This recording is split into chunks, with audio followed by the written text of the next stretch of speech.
આપણે પાર્ટ 2 ભણવા જઈએ પહેલાં મિત્રો પાર્ટ 1ની આપણે ટૂંકમાં ચર્ચા કરીએ તો અહીંયા એક ક્લાસનો સીન દર્શાવવામાં આવ્યો છે. ક્લાસનો વર્ગનો સીન દર્શાવવામાં આવ્યો છે. એની અંદર ટીચર એન્ટર થાય છે, વિદ્યાર્થીઓ બધા વાતચીતો કરતા હોય છે. ત્યારબાદ ટીચર છે એ કહે છે કે આજે આપણે ડોમેસ્ટિક એનિમલ એટલે કે પાલતુ પ્રાણી વિશેની ચર્ચા કરશું. ત્યારે બધા વિદ્યાર્થીઓ વિરોધ કરે છે, છતાં પણ ટીચર છે એ એન્વાયરમેન્ટ ચેન્જ કરવા માટે એવું કહે છે કે વારાફરતી દરેક જણ પોતાના પાલતુ પ્રાણી વિશે બોલશે. ત્યારબાદ સ્ટુડન્ટ બાય સ્ટુડન્ટ બધા પોતાના પેટ એનિમલ્સ વિશે જણાવે છે. એની અંદર સૌથી પહેલાં જેમ આપણે આગળ અહીંયા જોયું કે ભાઈ સૌથી પહેલાં આવે છે સમા. બરાબર, સમા છે પોતાના પેટ એનિમલ જે અંગોરા રેબિટ છે એના વિશે જણાવે છે. ત્યારબાદ નેક્સ્ટ આવે છે રોહન. રોહન છે એનો ફિયર્સેસ્ટ ડોગ જે છે રોટવેલર એના વિશે જણાવે છે. ત્યારબાદ સ્ટુડન્ટ 2 છે એ પર્શિયન કેટ વિશે જણાવે છે. અને હવે ત્યારબાદ જે મેઇન કેરેક્ટર છે આ ચેપ્ટરનું મિત્રો પિયા એ છે સ્ટેજ ઉપર આવે છે અથવા તો બહાર ઓડિયન્સ સામે અથવા તો વિદ્યાર્થીઓ સામે આવવાનો પ્રયત્ન કરે છે અને પછી એ ટ્રબલમાં મુકાઈ જાય છે. અને હવે અહીંથી આપણે આપણો પાર્ટ 2 શરૂ કરવા જઈ રહ્યા છે. બટ બિફોર ઇટ મિત્રો, જો હજી પણ અમારી ચેનલ સબસ્ક્રાઈબ કરવાની બાકી હોય તો પ્લીઝ એને સબસ્ક્રાઈબ કરી દેજો. અમારો વિડીયો પસંદ આવે તો અન્ય મિત્રો સાથે શેર કરજો અને અંતમાં લાઇક પણ કરજો અને કમેન્ટ પણ આપતા રહેજો તમારા. મિત્રો ચેનલ સબસ્ક્રાઈબ કરવાથી નેક્સ્ટ જે પણ કોઈ વિડીયો આવશે ધોરણ 11ને લગતા, ગ્રામરને લગતા એ બધા જ તમે નિહાળી શકો તો અથવા તો એજ્યુકેશનલ ઇન્ફોર્મેશનના વિડીયોઝ પણ તમે જોઈ શકશો અમારી ચેનલ પર. એટલા માટે સબસ્ક્રાઈબ કરશો તો ઘણો જ ફાયદો રહેશે. સો here we go for the chapter part 2. અહીંયા જોઈ શકીએ છીએ મિત્રો, અહીંયા પહેલી લાઈન છે બરાબર. ટીચર સેઝ બરાબર, જ્યારે પિયા છે હવે ઓડિયન્સ એટલે કે વિદ્યાર્થીઓ સામે આવી રહી છે, થોડી ટ્રબલમાં છે, એટલે ટીચર હવે કહે છે come on Piya, let's hear about your pets. Come on Piya, ચાલ પિયા. લેટસ એટલે કે ચાલો આપણે, હિયર એટલે સાંભળીએ, અબાઉટ એટલે ના વિશે, યોર એટલે કે તારા, પેટ્સ એટલે કે પાલતુ પ્રાણી વિશે. પિયા હવે તારો વારો છે, ચલો અમને તારા પાલતુ પ્રાણી વિશે જણાવો. આવું ટીચરે કીધું. એઝ આઈ સેડ, આગળ આપણે જેમ જાણ્યું એમ કે જે પિયા છે એ એક એનિમલ એક્સપર્ટ છે, એને પ્રાણીઓ વિશેની માહિતી ખૂબ સારી છે અને ઇન્ટરેસ્ટેડ પણ છે એની અંદર, એટલે બધાને પણ એનામાં ઇન્ટરેસ્ટ છે કે શું કહેવા જઈ રહી છે. There is a silence, everyone turns to Piya. There એટલે ત્યાં, ઇઝ એટલે છે, સાયલન્સ એટલે કે શાંતિ. જેવી જ પિયા આવી એવી શાંતિ છવાઈ ગઈ ત્યાં. Everyone turns to Piya, everyone એટલે કે દરેક, ટર્ન્સ એટલે કે ની તરફ જોવે છે, ટુ પિયા એટલે કે પિયા, બધા જ પિયા તરફ જોવે છે. સ્ટુડન્ટ 3 સેડ બરાબર, ત્રીજા નંબરનો વિદ્યાર્થી કે શું કહે છે, yes Piya, what's your pet, it's the best. See that. ત્રીજા નંબરનો વિદ્યાર્થી શું કહે છે, યસ પિયા, હા પિયા અમને જણાવ. વોટ એટલે શું, ઇઝ એટલે છે, યોર એટલે તારું, પેટ એટલે કે પાલતુ પ્રાણી, તારું પાલતુ પ્રાણી શું છે. બેટ, બીઈટી, બેટ એટલે મિત્રો અહીંયા એવું થાય છે શરત લગાવવું બરાબર, શરત લગાવો. ઇટ ઇઝ ધ બેસ્ટ બરાબર, ઇટ એટલે તે, ઇઝ એટલે છે, બેસ્ટ એટલે શ્રેષ્ઠ.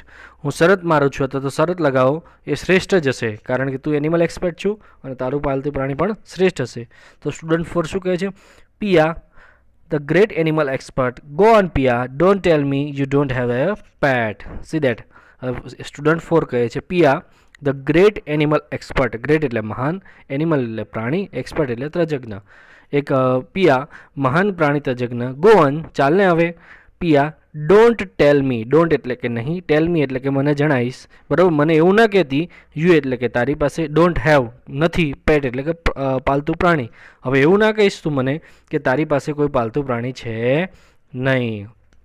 હવે પાંચમા નંબરનો વિદ્યાર્થી છે શું કહે છે, she has a dog, I have seen it, it is an old street dog, it can hardly walk.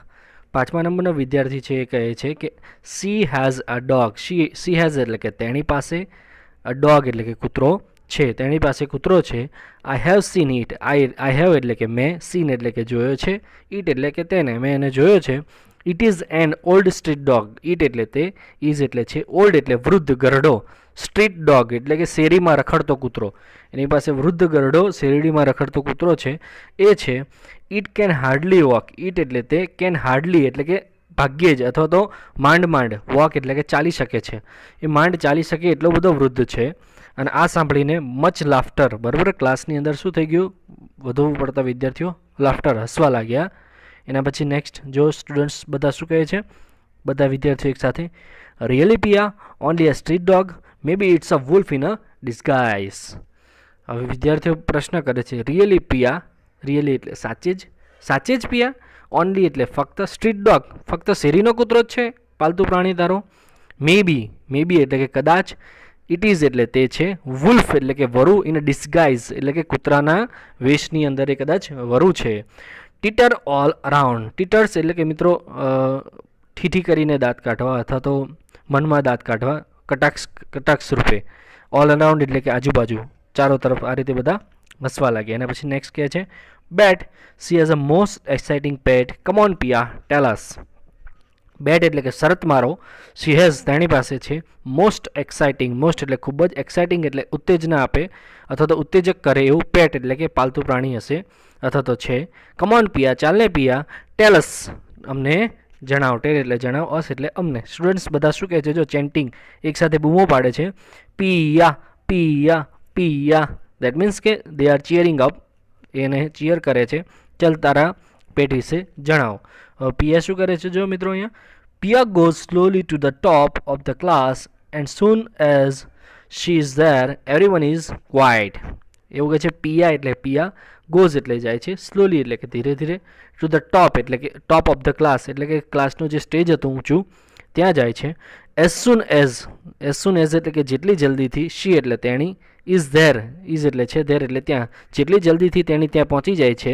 Everyone એટલે બધા જ, ઇઝ ક્વાઇટ એટલે કે ચૂપ થઈ જાય છે, એકદમ શાંત થઈ જાય છે એને સાંભળવા માટે. ચારો તરફ છે એકદમ શાંતિ થઈ છવાઈ જાય છે. નેક્સ્ટ અહીંયા ટીચર કહે છે go on Piya, we would love to hear about your pet. Teacher કહે છે ગો ઓન પિયા, ચાલ પિયા, વી એટલે અમે, વુડ લવ એટલે કે પસંદ કરશું, ટુ હિયર એટલે કે સાંભળવાનું, ઓલ અબાઉટ એટલે કે બધું જ એના વિશે, યોર એટલે કે તારા, પેટ એટલે કે પાલતુ પ્રાણી, અમે તારા પાલતુ પ્રાણી વિશે બધું જ સાંભળવા માંગીએ છીએ. હવે પિયા જેવો શું કરે છે મિત્રો? ઓલમોસ્ટ ઇનઓડિબલ, આઈ હેવ એ એમ કરીને અટકી જાય છે. ઓલમોસ્ટ એટલે મોટા ભાગે એવું કહે છે, ઇનઓડિબલ એટલે કે ના સંભળાય એવું, એનો અવાજ એટલો મોટો છે જ નહીં કે સંભળાય, અને એવું બોલવાનું શરૂ કરે છે આઈ હેવ એ, અને ત્યાં અટકી જાય છે. તો બધા વિદ્યાર્થીઓ શું કહે છે? Student says we can't hear you, we એટલે અમે, કેન નોટ હિયર એટલે કે સાંભળી શકતા નથી, હિયર એટલે સાંભળવું, યુ એટલે કે તને, અમને સંભળાતું નથી. સ્પીક અપ એટલે કે મોટેથી બોલ, લાઉડર પિયા, લાઉડર એટલે કે મોટેથી, પિયા બોલ, હજી મોટેથી બોલ. Piya says I have a, that means she is now stopping, બરાબર. એ હવે અહીંયા છે અચકાઈ રહી છે, કારણ કે એને કદાચ મનમાં જે હતું એ હવે વિચારવા જઈ રહી છે કે શું અહીંયા જવાબ આપો ક્લાસની વચ્ચે, બરાબર. આઈ હેવ એ મારી પાસે છે. Takes a deep breath, takes એટલે લે છે, ડીપ એટલે કે ઊંડો, બ્રીથ એટલે કે શ્વાસ, ઊંડો શ્વાસ લે છે. Now the decision is taken, she speaks of a monkey, now એટલે કે હવે, ડિસિઝન એટલે કે નિર્ણય, ટેકન એટલે કે લેવાઈ ગયો છે, હવે એણે નિર્ણય લઈ લીધો છે. શી એટલે કે તેણે, સ્પીકઅપ એટલે કે બોલે છે, અ મંકી. અને જેવું જ બધા પૂછે કે તારું કયું છે પાલતુ પ્રાણી, કયું પાલતુ પ્રાણી છે, અને તરત જ એણે ડિસિઝન લઈ લીધો ઊંડો શ્વાસ લઈને અને બોલી ગયું મંકી. અને જેવું જે બોલે છે, એઝ વી નો દેટ કે મોટાભાગના વિદ્યાર્થીઓ અથવા ઘણા બધા પાસે બરાબર પાલતુ પ્રાણી હોય છે, પરંતુ એનિમલ પેટ એઝ અ બહુ એક્સાઇટમેન્ટની વાત હોય છે. એટલે અહીંયા જો શું કહે છે? ક્લાસ ઇડુપ્સ વિથ એક્સાઇટમેન્ટ, ક્લાસ એટલે કે વર્ગ, ઇડુપ્સ એટલે કે જાણે ધડાકો થયો હોય, વિથ એક્સાઇટમેન્ટ એટલે ઉત્તેજના સાથે, બધા જ ચોંકી ગયા આ સાંભળીને. અને બધા વિદ્યાર્થીઓ શું કહે છે? Oh a monkey, gosh that's a cool man, she is so lucky, બરાબર. ઓ અ મંકી, અરે વાંદરો, ગોશ દેટ્સ અ કુલ, બહુ જ કુલ છે. Man she is so lucky, she એટલે તેણી, સો એટલે ખૂબ જ, લકી એટલે કે નસીબદાર છે, ખૂબ જ નસીબદાર છે કે એને પેટ એનિમલ તરીકે મંકી છે. આ બધા જે ઉપરનું વાક્ય છે એક્સપ્રેશન દર્શાવે છે મિત્રો, બરાબર, હાવભાવ દર્શાવે છે, જનરલ એક્સપ્રેશન, બરાબર, જે સામાન્ય એક્સપ્રેશન છે એની ચર્ચા કરવામાં આવી છે. ઓફ એડમાયરેશન, એડમાયરેશન એટલે મિત્રો પ્રશંસા નહીં, એન્ડ એનવી એટલે કે ઈર્ષા ભાવના પણ, અંદર થોડા ઘણા ઈર્ષા ભાવના પણ લાગણીઓમાં એક્સપ્રેશન દર્શાવવામાં આવ્યા છે ઉપરના વાક્યમાં. ત્યારબાદ ટીચર શું કહે છે? Children let her speak, go on Piya, બરાબર. બાળકો let her speak, let her એટલે કે તેણીને, સ્પીક એટલે કે બોલવા દો, ગો ઓન પિયા, ચાલ પિયા તું બોલવાનું ચાલુ રાખ. પિયા કહે છે yeah okay that's it, and I have got a monkey so I can go now, બરાબર. આટલું જ બોલે છે અને પિયા શું કહે છે? યા ઓકે, હા બરાબર છે, દેટ્સ ઇટ, બસ આટલું જ. I have got a monkey. I have એટલે મારી પાસે છે, મંકી એટલે કે વાંદરો. So can I go now. Can I એટલે કે હું, ગો એટલે જઈ શકું છું, નાવ એટલે કે હવે. શું હવે હું જઈ શકું છું?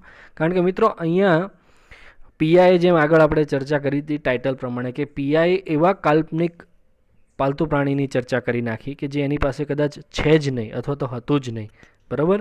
એટલે હવે એ મૂંઝવણમાં મુકાઈ ગઈ. સ્ટુડન્ટ 5 શું કહે છે? Come on, tell us more about unusual pet and do tell us more about it. 5મા નંબરનો વિદ્યાર્થી કહે છે કમ ઓન, ચાલને હવે, ટેલ અસ અમને જણાવો, સમ મોર થોડું વધારે, અનયુઝ્યુઅલ પેટ આ અસામાન્ય પાલતુ પ્રાણી વિશે, બરાબર, કે ભાગ્યે જ કોઈક આવું પાલતુ પ્રાણી રાખતું હશે એનિમલ મંકી તરીકે. ડુ ટેલ અસ એટલે અમને જણાવો, મોર અબાઉટ ઇટ એના વિશે વધુ.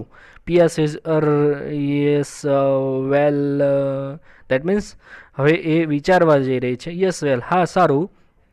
સ્ટુડન્ટ 1 કહે છે સો ક્યુટ, બહુ સારું કહેવાય, બહુ ક્યુટ છે. Student 2 says is it a boy or a girl? શું તે છોકરો છે અથવા તો નર છે કે નારી છે? તો પિયા કહે છે a girl, definitely a girl, બરાબર. હા નારી જ છે, ચોક્કસપણે એ નારી છે. લાફ્ટર, બરાબર, બધા હસવા લાગે છે આ વાક્ય સાથે. પિયા કહે છે it is a capuchin monkey. મિત્રો અહીંયા એક પ્રજાતિ છે, બરાબર. કેપોચીન જે છે પ્રજાતિ છે એ સાઉથ અમેરિકાની અંદર જોવા મળે છે, બરાબર. અને એનો ફોટો પણ આપણે તમને અહીંયા બતાવીએ છીએ, બરાબર, તમે જોઈ શકો છો કે કેપોચીન મંકી. અને મિત્રો એવું કહેવામાં આવે છે it is a new world monkey, બરાબર. આ નવી દુનિયાના મંકી છે એવું કહેવામાં આવે છે. એના વિશે આપણે જાણીએ તો, અને બહુ બુદ્ધિશાળી હોય છે, બહુ બુદ્ધિ તજજ્ઞ વાંદરા હોય છે આ પ્રજાતિની અંદર. એટલે અહીંયા કહે છે it is a capuchin monkey, બરાબર. તો બધા શું કહે છે? વોટ? શું? પિયા કહે છે હા, a capuchin monkey, it is from South America, it is a quite rare. હા કેપોચીન વાંદરા છે. ઇટ એટલે તે, ઇઝ એટલે છે, ફ્રોમ એટલે થી, સાઉથ અમેરિકા તે દક્ષિણ અમેરિકામાંથી જોવા મળે છે. It is quite rare. It એટલે તે, ઇઝ એટલે છે, ક્વાઇટ એટલે તદ્દન, રેર એટલે કે ભાગ્યે જ જોવા મળતા, બરાબર, ખૂબ ઓછા છે. Where did you get it? Where એટલે ક્યાંથી, યુ એટલે તને, મળ્યું, ગેટ એટલે મળ્યું, ઇટ એટલે તે, તને તે ક્યાંથી મળ્યું હતું? Piya says my uncle bought her in a Chile, બરાબર. માય એટલે મારા કાકા, બોટ એટલે કે લાવ્યા હતા, હર એટલે કે તેણીને, ઇન ચીલી એટલે કે ચીલીથી. He is an animal expert specialist, so he got her. He એટલે તે, ઇઝ એટલે છે, એનિમલ સ્પેશિયાલિસ્ટ તેઓ પ્રાણી તજજ્ઞ છે. સો જેથી કરીને હી ગોટ હર તે તેને લાવ્યા હતા. એના પછી નેક્સ્ટ શું કહે છે? સ્ટુડન્ટ્સ બધા વિદ્યાર્થીઓ એક્સાઇટમેન્ટમાં શું કહે છે? વાવ, દેટ્સ ઓસમ. વાવ એટલે આશ્ચર્ય સાથે કહે છે વાહ, એ તો બહુ ખૂબ સરસ વાત છે. How old is she? How એટલે કેટલી, ઓલ્ડ એટલે કે ઉંમરની છે, ઇઝ શી એટલે કે તેણી કેટલા ઉંમરની છે. How long have you had Har? How long એટલે કે કેટલા સમયથી, યુ હેડ તારી પાસે છે, હર એટલે કે તેણી. What does she eat? What એટલે શું, સી એટલે તેણી, ઈટ એટલે કે ખાય છે, તેણી શું ખાય છે. What does she wear? What એટલે શું, શી એટલે તેણી, વિયર એટલે કે પહેરે છે, તેણી શું પહેરે છે. Where does she slip? વેર એટલે ક્યાં, શી એટલે તેણી, સ્લીપ એટલે કે સૂવે છે, તેણી ક્યાં સૂવે છે. મિત્રો આ બધા જ પ્રશ્નો છે હવે વિદ્યાર્થીઓ પૂછવા લાગ્યા પિયાને. એના પછી નેક્સ્ટ આપણે અહીંયા જોઈએ શું કહે છે.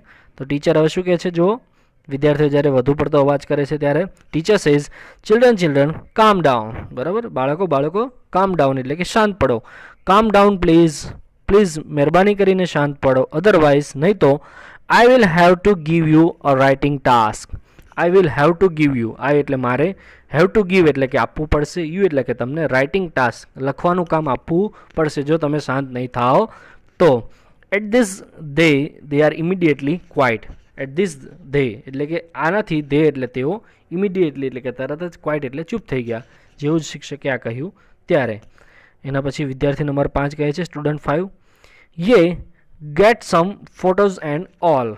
યે એટલે કે હા, ગેટ એટલે કે લાવજે, સમ એટલે થોડા, ફોટોઝ એટલે કે ચિત્રો, એન્ડ ઓલ એટલે કે બધું. એના વિશે જેટલી પણ માહિતી હોય લેતી આવજે અને ફોટો પણ લાવજે. તો સ્ટુડન્ટ 6 શું કહે છે? 6 નંબરનું. એના પછી સ્ટુડન્ટ નંબર 6 કહે છે why photos? Why can't Piya bring the monkey to the class? બરાબર. Why photos? વાય એટલે શા માટે, ફોટોઝ એટલે ફોટો, શા માટે ફોટો લાવે. વાય એટલે શા માટે, કાન્ટ એટલે કે નહીં, કાન્ટ એટલે નહીં, બ્રિંગ એટલે કે લાવી શકે, મંકી એટલે કે વાંદરાને, ટુ ધ ક્લાસ એટલે શા માટે પ્રિયા છે વાંદરીને ક્લાસમાં ન લાવી શકે. સ્ટુડન્ટ બધા વિદ્યાર્થીઓ શું કહે છે હવે એક સાથે જો ભેગા થઈને, ma'am tell her to bring the monkey to the class. Madam tell એટલે જણાવો, હર એટલે કે તેણીને, ટુ બ્રિંગ એટલે કે લાવવા માટે, મંકી એટલે કે વાંદરીને, ટુ ધ ક્લાસ એટલે કે આપણા વર્ગની અંદર. અને પ્લીઝ તમે જણાવો કે વાંદરીને આપણા ક્લાસની અંદર લઈને આવે. Yes like a show and tell please ma'am. Yes એટલે કે હા, લાઈક એટલે કે ના જેવું, શો એટલે કે જે શોમાં બતાવતા હોય છે એ રીતે લઈને આવે. પ્લીઝ ટેલ એને જણાવો, પ્લીઝ મેમ મહેરબાની કરીને મેડમ એને જણાવો. Bring the monkey to the class. No Piya. Bring એટલે કે લાવ, મંકી એટલે કે વાંદરીને, ટુ ધ ક્લાસ એટલે કે ક્લાસની અંદર, નો પિયા એટલે કે ના પિયા, પ્લીઝ તું ના પાડીશ, આ વાંદરીને તારે લઈને જ આવવું પડશે. હવે ટીચર શું કહે છે બધાને જો, teacher says all right I will ask the principal for the special permission. હવે બધાની રિક્વેસ્ટ સાથે ટીચર કહે છે ઓલ રાઇટ ઠીક છે. આઈ એટલે હું, વિલ આસ્ક એટલે પૂછીશ, ટુ ધ પ્રિન્સિપાલ એટલે કે આચાર્ય સરને, ફોર સ્પેશિયલ એટલે કે ખાસ, પરમિશન એટલે પરવાનગી માટે. એક પરવાનગી માટે હું ખાસ પૂછીશ આચાર્ય સરને કે શું પિયા છે એ લાવી શકે છે અહીંયા વાંદરીને, અને ત્યારબાદ આપણે એને બોલાવીશું. અને એના બાદ શું થાય છે, આ કન્વર્સેશન ક્યાં પૂરી થાય છે. બેલ રેંગ્સ, ઇટ ઇઝ રિસેસ ટાઈમ. બેલ એટલે કે બેલ, રિંગ્સ એટલે કે ઘંટડી વાગે છે, ઇટ ઇઝ રિસેસ ટાઈમ અને રિસેસનો ટાઈમ થાય છે. આઈ હોપ કે મિત્રો અહીંયા સુધીનો પાર્ટ 2 છે તમને સારી રીતે સમજાઈ ગયો હશે.